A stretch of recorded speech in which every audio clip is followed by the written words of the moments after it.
Hello students. आज हम बात करेंगे ऑपरेटिंग सिस्टम के टाइप्स के बारे में। तो इसमें जो टाइम के साथ में आपका ऑपरेटिंग सिस्टम है वो इवॉल्व हुआ है और जैसे आपका रिक्वायरमेंट है उसके हिसाब से ऑपरेटिंग सिस्टम चेंज होते हैं। ठीक है, तो यहाँ जो फर्स्ट टाइप है वो है batch operating system. Batch operating system क्या करता है, आपके पास में बहुत सारी जॉब्स हैं, तो उन जॉब्स को या उन टास्क को जो टास्क होते हैं उनके पास जिनकी सेम रिक्वायरमेंट होती है उन टास्क में से उनको बंच कर देता है और उसका बैच बना देता है।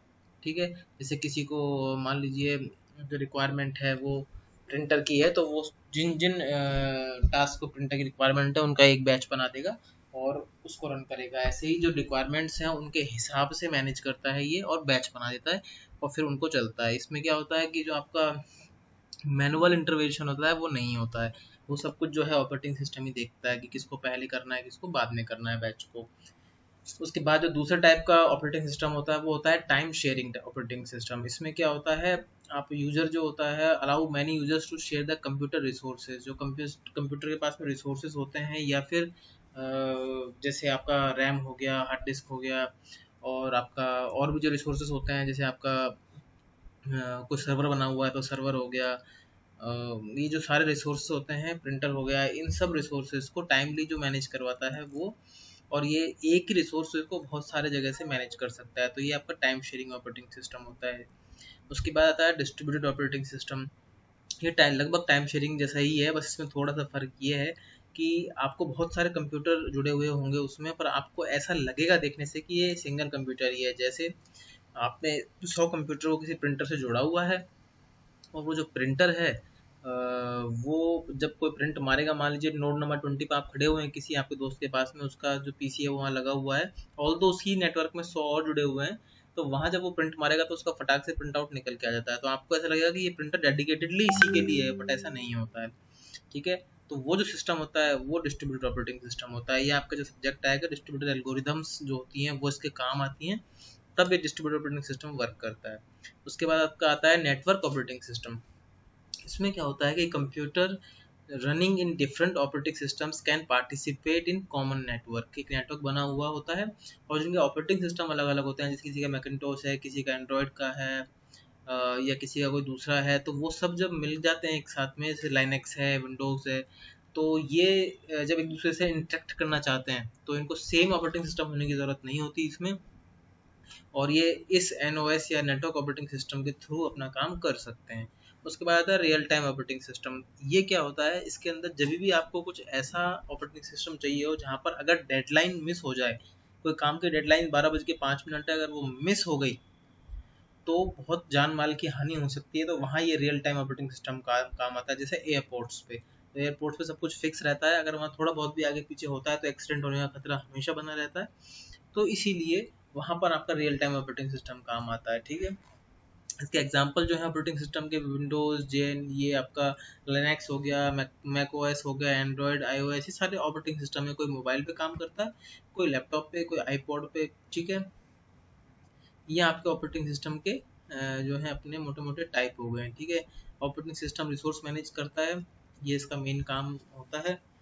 ठीक है, अब जो इसके ऑपरेटिंग सिस्टम है, जैसे बैच ऑपरेटिंग सिस्टम की हमने बात की थी, थोड़ा हम इसको डीपली देखते हैं तो हमको पता चलेगा किस तरीके से चीज़ें मैनेज हुई थी और वो उसमें क्या गड़बड़ रही जिसकी वजह से दिक्कतें आई थी। तो बैच ऑपरेटिंग सिस्टम के बारे में हमने बात की थी। This type of operating system does not interact with the computer directly, there is an operator which takes similar jobs having same requirements and group them into the batches। ठीक है ना, ये हमने बताया था, इसको हम थोड़ा सा डायग्राम से जो है अच्छे से देख सकेंगे मेरे हिसाब से। तो आप डायग्राम देखिए इसका, ये इसका डायग्राम है। इसमें क्या होता है, ये जॉब्स आई हुई हैं, अभी इनका कोई हमने वो नहीं किया था कि जॉब्स किस टाइप की है, इनकी रिक्वायरमेंट क्या है। तो जो ऑपरेटिंग सिस्टम होता है इसके पास में एक ऑपरेटर होता है, वो ऑपरेटर क्या करता है, इन जॉब्स को बंच कर देता है। मान लीजिए एन जॉब्स हैं तो इनमें से 10 जॉब्स को उसने बैच इसमें डाल दिया, 10 जॉब्स को दूसरे बैच में डाल दिया, और जिनकी रिक्वायरमेंट सेम है उन्हीं को डालता है। और इससे क्या होता है, जो रिक्वायरमेंट स्विचिंग होती है वो जो आपकी कम हो जाती है। मान लीजिए इसको रिक्वायरमेंट किसी एक्स रिसोर्स की थी और इसको वाई रिसोर्स की थी, तो अगर यहाँ ये 1 2 3 4 5 हर बार रिसोर्स अपनी रिक्वायरमेंट चेंज करेगा तो ऑपरेटिंग सिस्टम को स्विच करने में टाइम लगेगा। लेकिन अगर यहाँ एक ऑपरेटर हमने लगाया हुआ है तो वो ऑपरेटर क्या करेगा, ये पहले ही देख लेगा कि एक्स की रिक्वायरमेंट इन 100 जॉब्स में से 20 को है, तो उनको बैच को कर देगा और पहले उनको कर देगा ये जो आपका प्रोसेस। इससे क्या होगा, जो स्विचिंग होती है रिक्वायरमेंट्स की वो जो है वो आपकी बच जाएगी और उससे सब कुछ जो है आपका काम सही हो जाएगा। अब इसमें थोड़ा सा हम इसको, ठीक है, तो अगर आप बैच ऑपरेटिंग सिस्टम को और क्लोजली मॉनिटर करना चाहते हैं तो क्या है, पहले मेन फ्रेम कंप्यूटर्स चला करते थे, ये आपने पढ़ा होगा कंप्यूटर्स के टाइप में।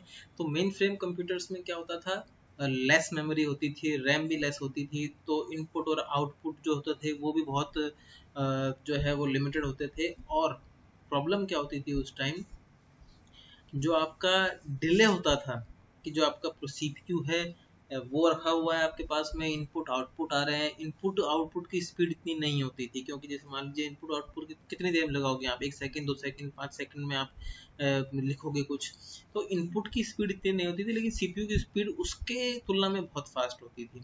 उससे प्रॉब्लम क्या आती थी कि आपका जो सिस्टम है वो तो कैपेबल है, लेकिन आपके जो स्पीड्स हैं वो बहुत स्लो हैं, तो उसकी वजह से प्रॉब्लम्स अक्वर होती थी, जो उसकी मिसमैच हो जाती थी स्पीड उसकी वजह से, ठीक है। प्लस मान लीजिए सीपीयू किसी काम के लिए आइडल पड़ा हुआ है और उसको रिसोर्स नहीं मिल रहा है, तो वो आइडल ही पड़ा रहता था, क्योंकि सीपीयू से ही चीज़ें मैनेज होती थी। तो फिर जब बैच ऑपरेटिंग सिस्टम आया, बैच ऑपरेटिंग सिस्टम ने क्या किया, सीपीयू को अलग कर दिया, मतलब जो आया इसके अंदर, और उसके बाद में ऑपरेटिंग सिस्टम और यूजर प्रोग्राम्स जो हैं उनको इसने एक साथ रख दिया। अब यहाँ से जो इनपुट होता था वो पंच कार्ड की फॉर्म में आता था। पंच कार्ड मतलब एक कार्ड होता था, उसके ऊपर होल्स होते थे, तो जहाँ लाइट होती थी उसको 1 काउंट करता था, जहाँ लाइट नहीं होती थी उसको 0 काउंट करता था। तो उस हिसाब से ये इनपुट आते थे और यहाँ से वो प्रोसेस होता था, और फिर ये सीपीयू की मदद से ऑपरेटिंग सिस्टम अपना काम करवा करके आउटपुट निकाल दिया करता था, ठीक है।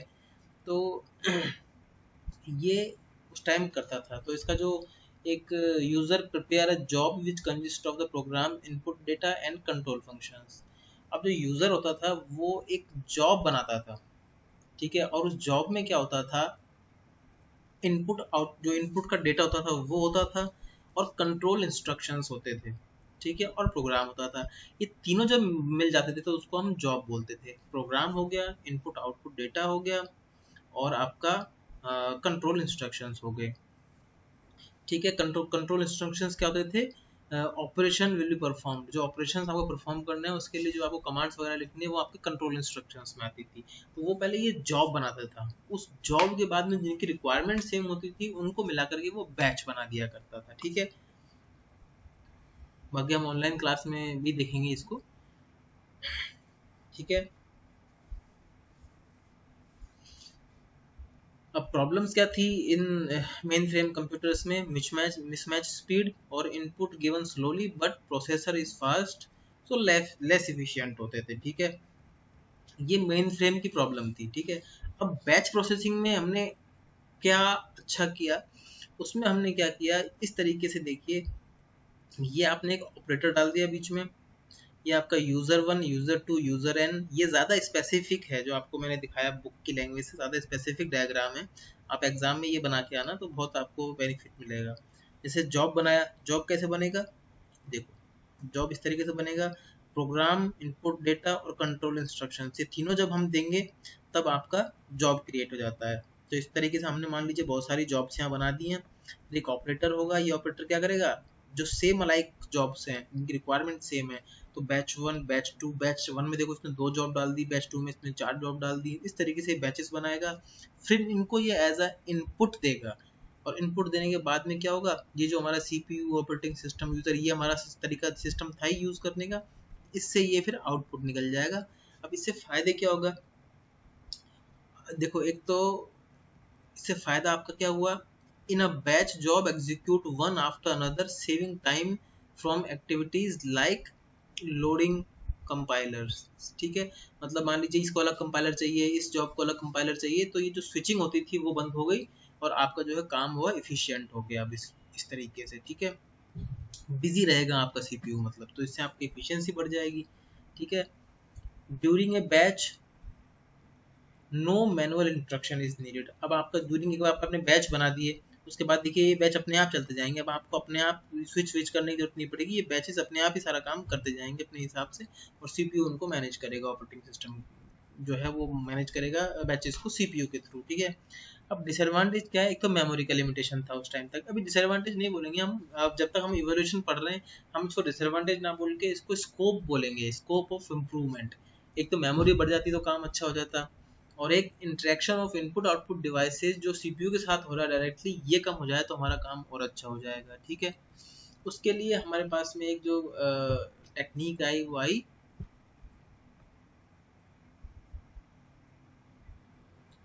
स्पूलिंग।